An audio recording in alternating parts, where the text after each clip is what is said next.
So in this fourth and final installation of the Christmas of 21-22 series on my getting to grips with the Futureshock on my Futureshock Diverge. I have other Diverges, but this is my first Futureshock Diverge.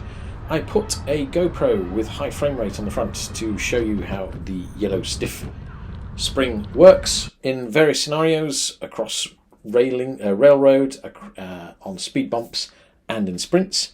And yeah, there's some other views and things like that of the areas around Bilbao which are stunning in my opinion, and I hope you agree. So sit back, grab yourselves a coffee, a glass of wine, water, whatever is your thing, and I hope you enjoy. Don't forget to like, subscribe and comment if you feel it is like, subscribe or comment worthy. Okay, so this is going to be a quick one because they are waiting for me to get to dinner. A quick update. So I've put the harder spring and the 110 specialized stem plus the out front mechanism from Barfly, which comes with this rather fantastic GoPro mount, as well as the GoPro mount from there, which can also be a light mount. I should say, I mean obviously it's double the price of the one I got from 3T, but it's double the spec. I mean, it's just in a different league. It feels solid. I can obviously get my Karoo up there, but yeah. So one of the annoying things is that there's a bit of, so yeah, let's get to the good things first. So I think I need to adjust the headset a bit.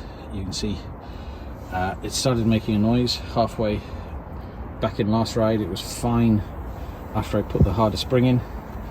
It was making noise again. I think I just need to adjust these, but this I think honestly would be a lot better if there was like a screw down mechanism to hold the to then, even if there's a clamp bolt, to hold the Futureshock stem in. But so yeah, I did say I was going to get to the good bit. The good bit is the yellow spring just feels so much better. It's a bit harder obviously, but it feels like it's working with me and with the bike and with the tyres rather than the softer spring. Sometimes I didn't know if it was the tyre that was giving the give or the bike, or the bike being the stem obviously. And yeah, it just works a lot better. I didn't get a chance to swap out the tyres, but then I didn't really want to because these tyres are really good. I think I'm taking them back to England and they're going on one of the bikes there so I can ride some back-to-back testing. And yeah, I mean, it's I put the GoPro there to try and catch some slow-mo of the Futureshock, and here we are after a very short ride, a very nice ride, and we're in a dock. I won't lie to you, it's a little bit smelly because we're in low tide,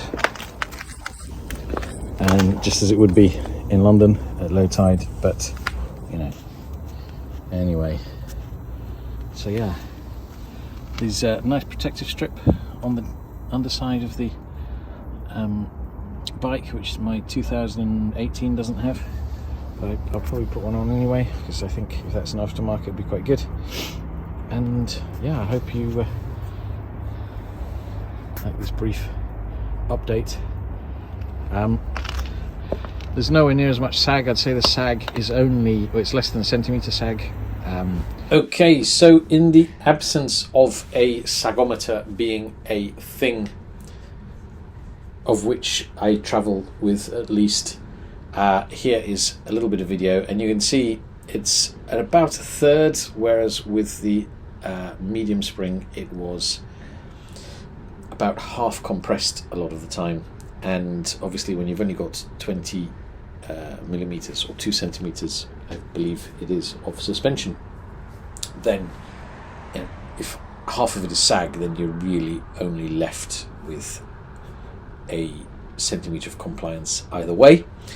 And yeah, I mean, I suppose it depends what you're riding. If you need that vertical sort of ability to go down in the dips, for example, if you're riding cobbles, 50-50 sag, maybe more useful, but for what I'm doing, this seems like a perfect compromise.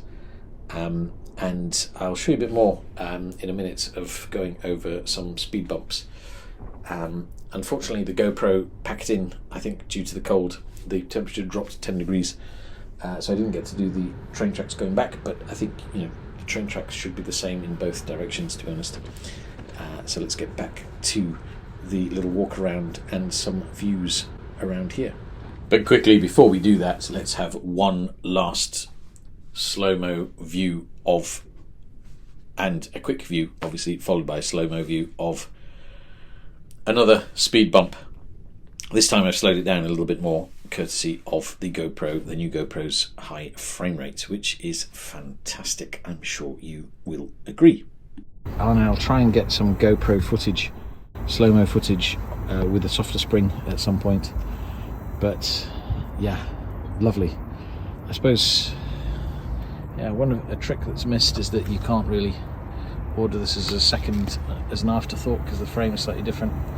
And I'm also not hugely happy at how much of a gap there is there. I may try and solve that somehow. I have a few ideas. But yeah, everybody, that mount under the bars for the light in GoPro is fantastic,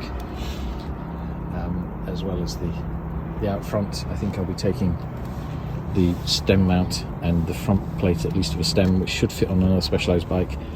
I'm hoping the barfly will fit. But yeah, I better go and get some Three Kings lunch, which is the Spanish thing to do, and leave you with some footage. Be careful where I stand, because there's some rather stinky mud here. But yeah, I'll leave you with some footage of the bike. It's not all about the bike, is it? Yeah, it's all about the bike. Don't let them fool you.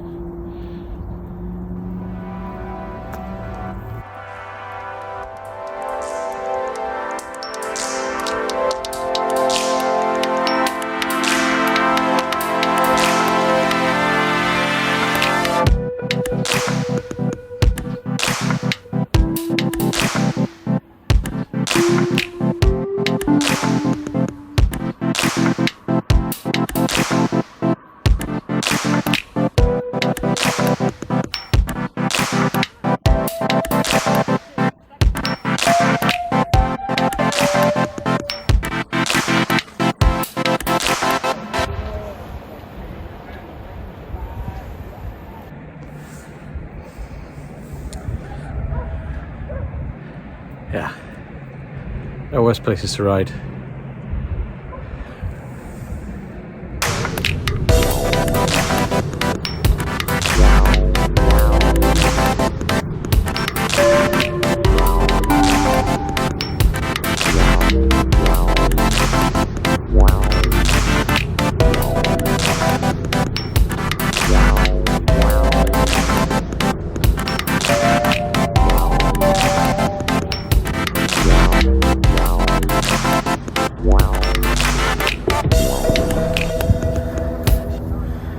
So, not that many seagulls today.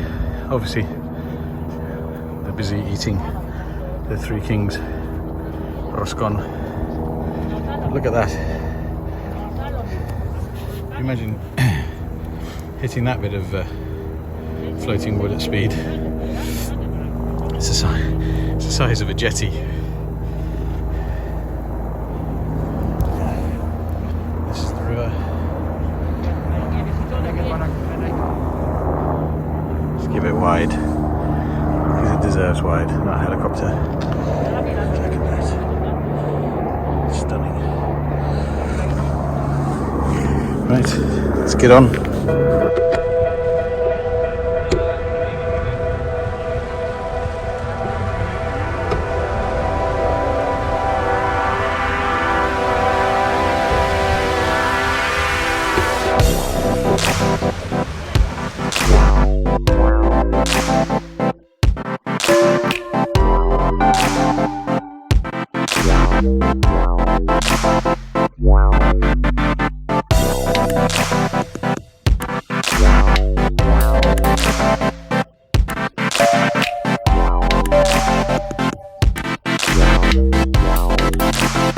Wow.